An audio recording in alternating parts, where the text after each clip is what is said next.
Hello again guys! Here I am again.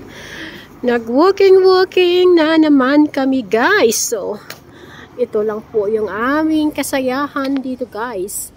So, ito yung pinupuntahan namin na lugar guys. Ayan. Ito yung town dito sa amin banda. So, ngayon guys, napakaganda ng sikat ng araw. Kaya kami ni Kuya ay naglalakad na naman.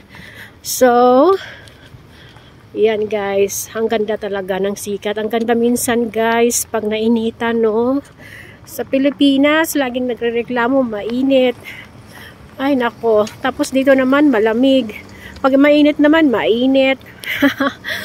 Ay, ewan ko ba kung bakit ganyan tayong mga tao, no? Puro tayo reklamo. So, ito yung pinakamura naming store dito guys, na pinupuntahan namin is Dollarama. Yan. So, napakamura niya talaga guys. Makabili tayo ng $1, $2. Ganyan po. Okay guys. Thanks for watching. Babush!